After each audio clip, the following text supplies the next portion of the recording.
Okay, so we are going to do fondant tile. See, there is a lace paste recipe that is given in the document. And what I have here is the lace mat. And the lace paste can be spread over on the lace mat. And you need to scrape off all the excess and then allow it to dry for like overnight that I usually do. And the next morning when you peel, you have the edible lace coming out. But then that is like a very traditional technique. But I also wanted you guys to just explore that. So the recipe is there. You can try the regular lace, which will have all the gaps in between, like a real cloth lace kind of effect. But what I did on that particular cake is like a bit of a modern one, because these kind of lace mats, which are like almost vintage now, I'm not sure if you're finding some of the lace mats that I have, which I've been holding them like 10 years now. But they are kind of old school. But I'm just trying to use some different techniques. So then the cake looks a bit modern, but I could still use the molds that I have, the silicone lace mat. So what I'm going to do, roll the fondant on this silicone mat, for which let me just roll out the fondant on the table.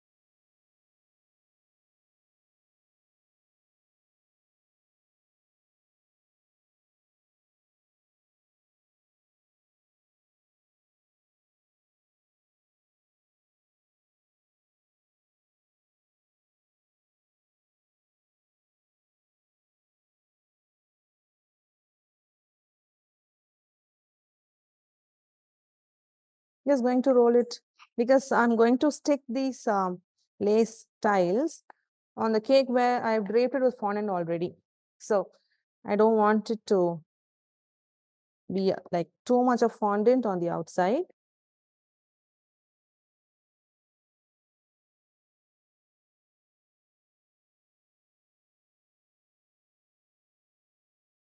So the thinner the better.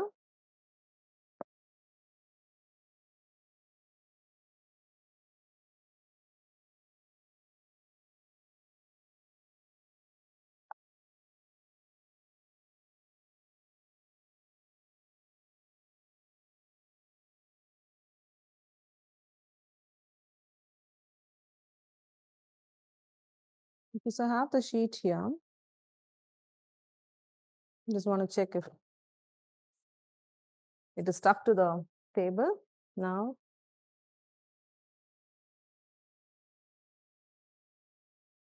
I get the lace mat. I'm going to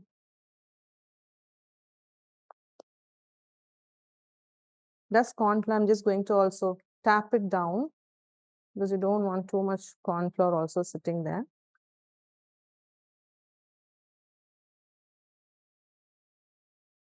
I'm just going to dust off the excess.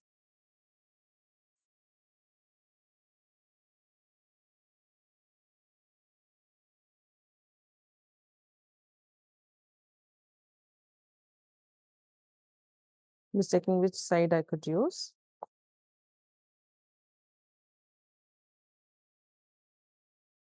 Just going to place the sheet of fondant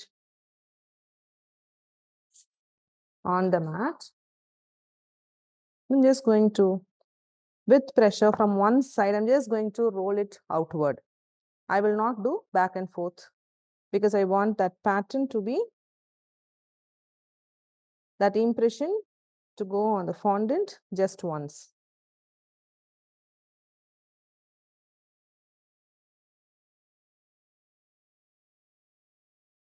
With good pressure.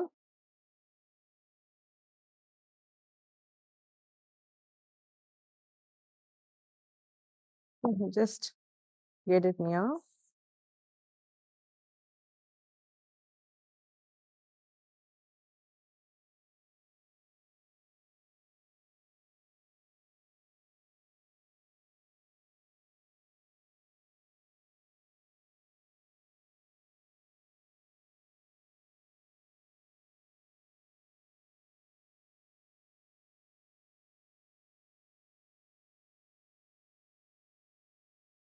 fondant smoother.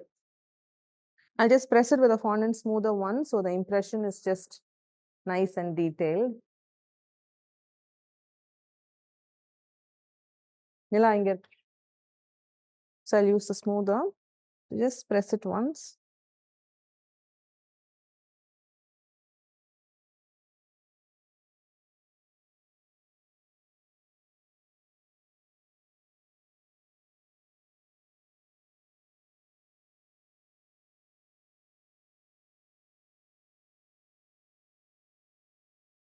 I'm just going to open out to check if the impression is good.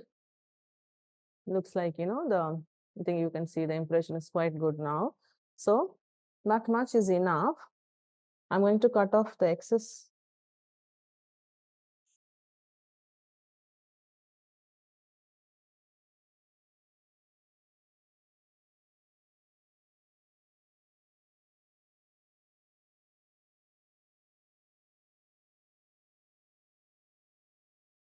And I'm going to flip this with the silicone mat and remove the silicone mat.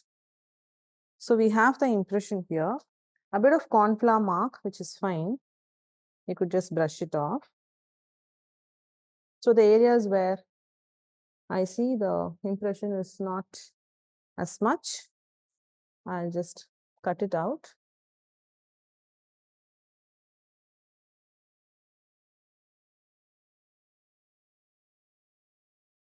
And then again here, I'm just making it straight.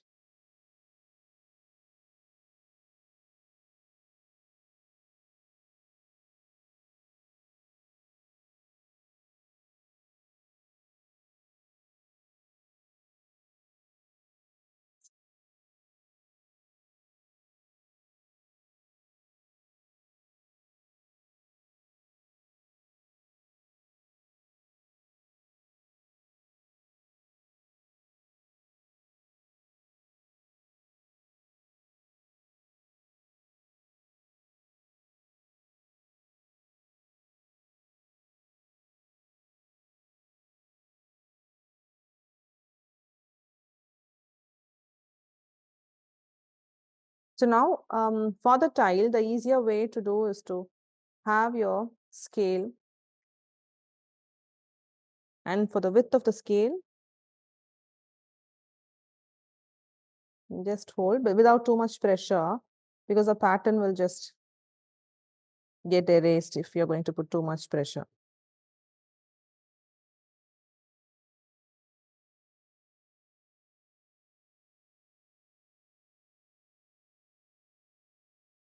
I'm just going to keep the scale, go on.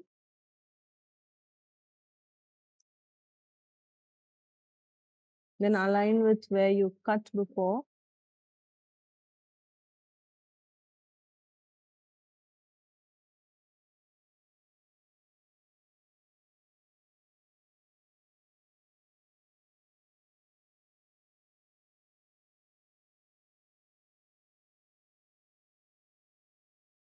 Like so, I could just go on to this entire sheet and then cut.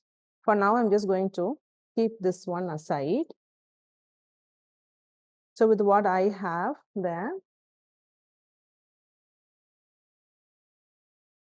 I will again start from here.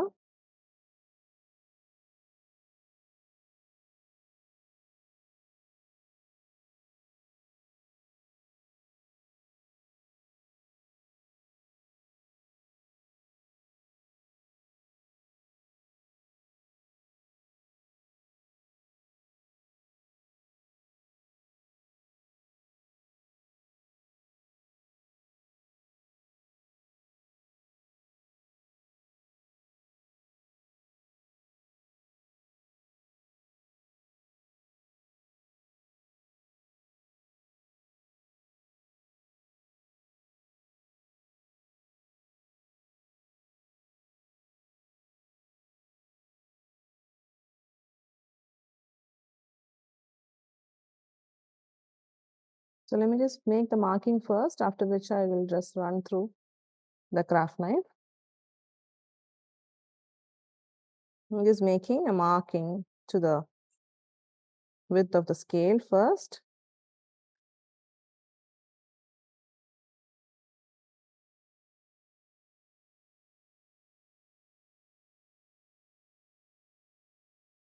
So we're just converting that entire sheet into tiles. It could be square, or you could also do rectangle ones as well.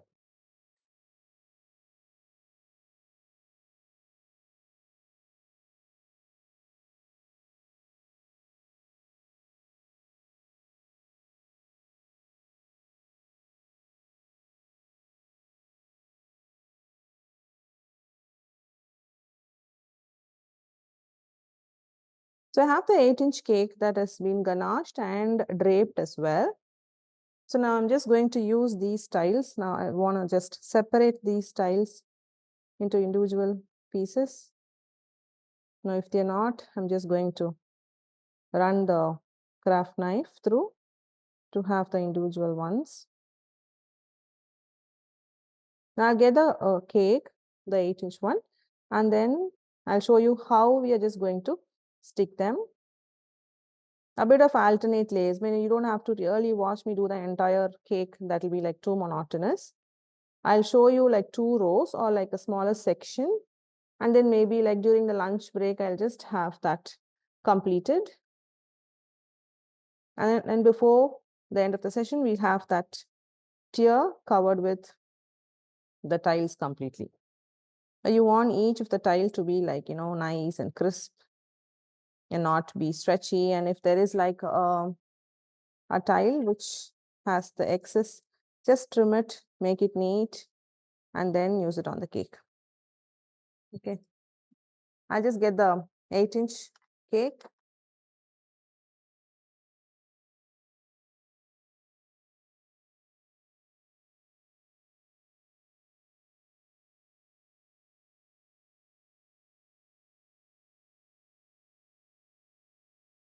Turntable.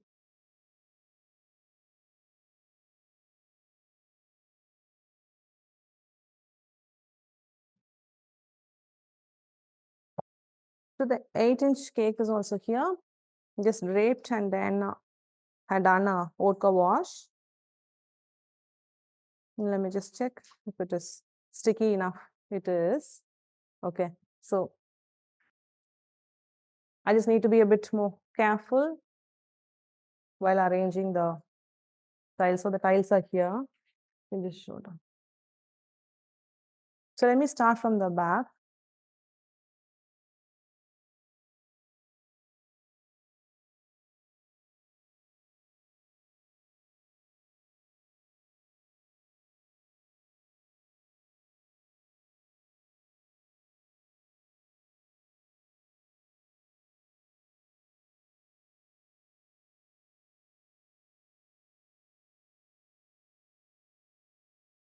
Just get close and show.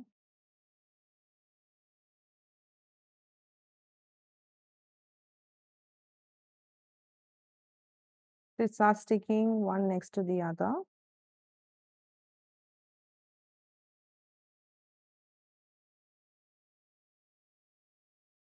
Like so. I'm just leaving a little bit of gap between each tile. You can avoid that as well, because anyway the cut is there. So the tile effect will still be there, right? Now you can go around and then finish the entire row. But then on the top, let me just show you a few so you understand the logic. So I'm placing in between 2 tiles, in between this line. And the next one will be next to that, like so. You just adjust the height so they are on the same level. And then the following one.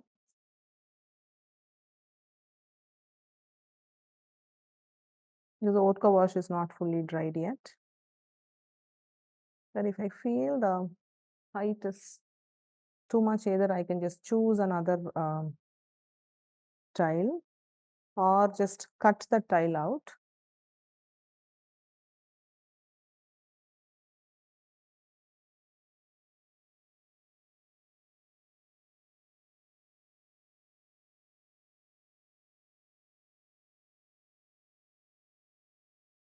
So you want to just maintain that line.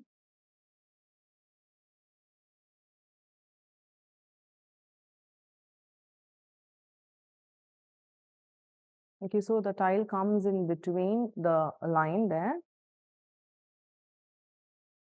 So and then I'm just going to continue arranging this throughout the cake and get the tile pattern and make sure they are all in the same height, and the line is just in between the tile of the previous row. I'll finish the entire layer with the same logic all around. And maybe I'll see if I have to just leave out a little bit of space on the top or just completely cover this entire tier with a tile. So we just made the tile. So what we did, we used the lace mat and then we ran through the fondant after rolling it, ran through the fondant on the lace mat, and we took it out and then we cut them into squares. And if the cake was not sticky or there was no vodka on it, you can rub shortening on the cake or on the back of each of the tile and then stick. So having shortening or margarine is fine. By doing that, you can easily pull it out and then replace it with another tile without damaging the fondant. If you're going to use water or edible glue, then peeling is going to have like a bit of damage on the cake. So the fondant tile tier is also done, but I will do this off the cam, complete it with the tile, and then when we are ready with stacking, I will show this tier with all tiles on it. How to store fondant cake? So obviously, every cake should go into the fridge for storing part. When you take it out, all cakes condense, and you need to know how to handle condensation. Condensation can be handled by keeping the cakes right from refrigerator directly under an AC vent and let the condensation to completely go. And that applies to even ganache cake or buttercream cake, and then for the fondant cake as well. Overnight storage, or if there is perishable or non-perishable or just ganache cake, is advisable to be stored in the fridge. Okay,